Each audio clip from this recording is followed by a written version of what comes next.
Alright, you got low oil pressure on your Chevy Vortec V8 truck? Check this out. Now, as always, you can trust me. I'm a mechanic.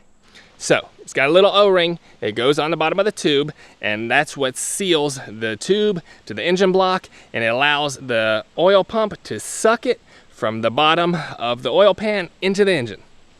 They go bad, they get hard, they're in there for 20 years. When they do, you lose oil pressure. This is the #1 problem why you have low oil pressure on your Chevy Vortec V8 engine, 4.8, 5.3, 6.0. So we got 2006 Chevy Silverado. It's the same on this as it is on the Chevy Avalanche. This is where I perform this service on. I'm gonna show you on this. Exact same procedure, exact same parts, exact same engines. So here's your O-ring right here. This old one is bad, man. It's rock solid, not sealing well. So we got a new O-ring. We're gonna get in there and make sure to get all this gunk off of, you know, the pickup tube and the oil pan, clean it out.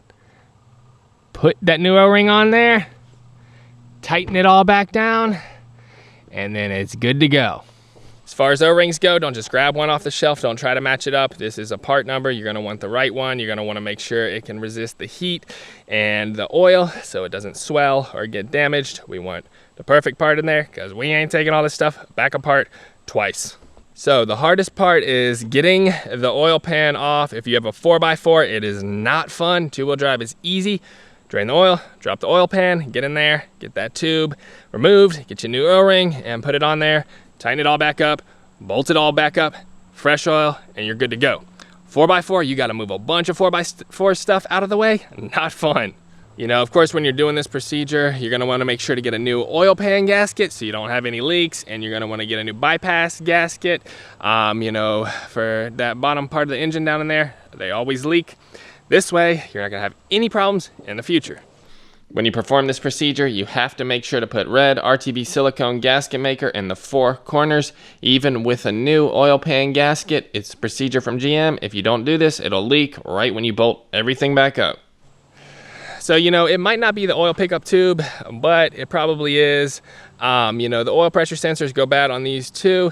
You know, you want it to read about 40 PSI at idle. You know, step on the gas, goes up to like 60 PSI, drops back down, 40 PSI, stays right around there. If you're going from like 0 to 20 or like 20 to 40, you got a problem. Probably this O-ring, probably need a new one, but it can be the oil pressure sensor too.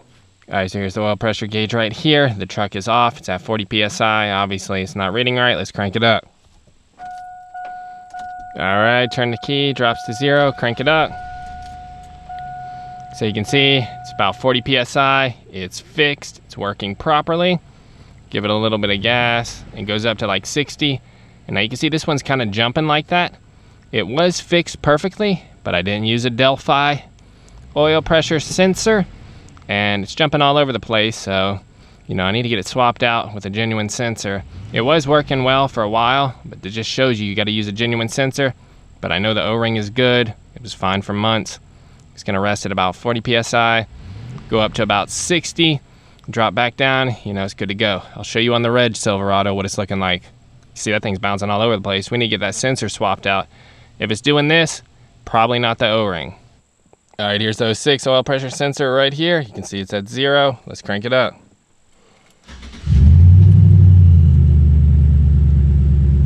All right, there we go. It's at 40 PSI. I know this one's good. The O-ring's good. I haven't even swapped it out on this truck, but you can see it jumps up a little bit, goes to about 60 PSI, and then it's gonna drop back down when the RPMs drop back down. So this sensor's good, this O-ring's good. We don't have a problem. You know, if we were down in here, about 20, and it jumped up to 40 and stayed at about 20, I'd suspect the O-ring, but there's no problems with this truck. It's working properly. So that oil pressure sensor, it isn't too bad. You just get a special socket. It slips right over the top of the oil pressure sensor. You're gonna get back in there and get you a new one.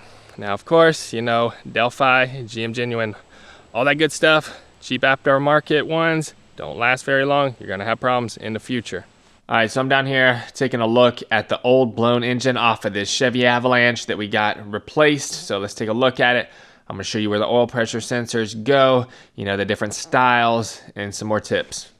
All right, so this is a 2002 LM7 5.3 Vortec V8. So y'all need some oil pressure sensor tips. I got some for you. So the pressure sensor fits right in that hole right there. It screws in. I usually blow it out with a little bit of compressed air. That way that dirt doesn't fall in the engine. Here's one right here that's the original off of 2002. This long shaft right here. If you've got a earlier model truck, you probably have a long shaft. I know y'all like that one. And then we have the sensor right here off of a 2006. So it's much shorter. And there's a trick I know about these is you can swap either one of these out. So if you have this engine and you put an older engine or a newer engine or whatever combo you get to, if you want to swap out this sensor, basically all you have to do is make sure you got the right plug on the wiring harness, and then you can swap out the sensor. So for instance, this old engine used this big plug right here, right? All you gotta do is look at the top of the sensor and make sure you got that plug on your harness, and then it'll work. So you can swap them around, you know, they do the same thing, they're just different. So this one's earlier, this one's later. You got to get a special socket. They screw down right in here, just like that. Regular socket won't fit over it. They make a special oil pressure sensor socket. Once you get down in here, you don't have to take the whole intake off like this with it on the truck. You can reach back there with the socket, get to it. It takes 10 minutes. And then you can get that socket at any auto parts store. You can get them online. So everybody keeps asking me, they're like, do a video on the oil pressure sensor, oil pressure sensor, oil pressure sensor. Guys, it's not that hard to do. You just got to get the special socket. It's just a deep socket. And you get back in there, drop it back in there, unscrew it, screw the old one out, screw your new one in, get Delphi or GM genuine one, or else you're going to have problems in the future. And then you're good to go. It's really not that hard to do. Don't take off the whole plastic intake to do this, please. It's a waste of time. You're making more work for yourself. You can reach your arm all the way back there. If you just take the little Vortec plastic cover off, it should be all right. So they always leak right here. It's got some thread sealing on there. That's the red stuff. They got this crush washer right here. They always leak oil. Here's the other one right here. You can see it's got that crush washer on there. It leaked too.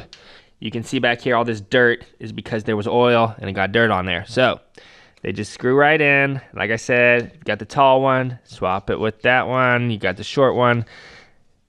Either way, you just got to make sure you got the right harness on the truck. Get everything fixed up, swapped out. You should have good oil pressure. Check out on the next one. Don't forget to drop me a huge thumbs up down below. Don't forget to subscribe for more Chevy truck tip videos in the future. Later.